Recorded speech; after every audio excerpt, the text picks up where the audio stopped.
তারপর রাতের পরে রাত অত্যাচার, দৈহিক, মানসিক।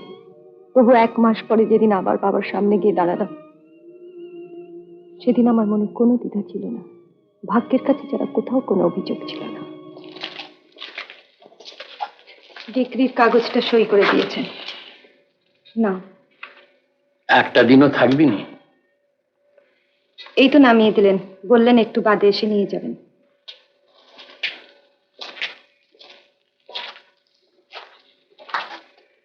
আমার জন্য কিছু চিন্তা করো না।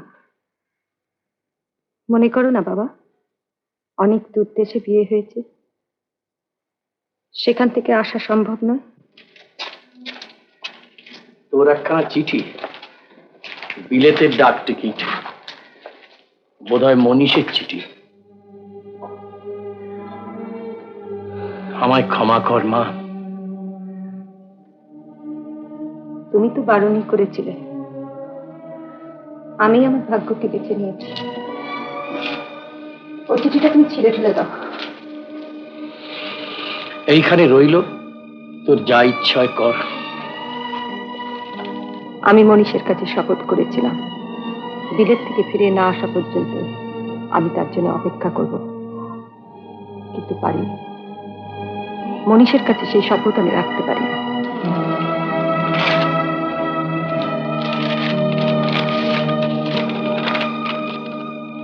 দেবী আমার, কাল রাতে স্বপ্ন দেখেছি তোমাকে।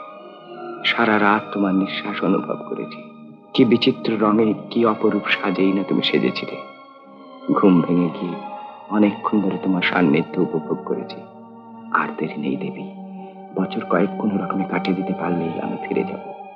আর ফিরে গিয়েই আমাদের স্বপনপুরীর ঘর বাঁধবো আমরা দুজনে। কই গো, বাপের বাড়ি এসে আমার কথা ভুলে গেলে নাকি? চলো চলো। ভাগ্যের সঙ্গে লড়াই করব, কিন্তু কি করে?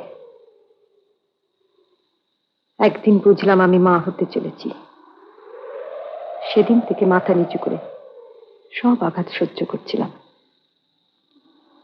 কিন্তু একদিন রাত্রে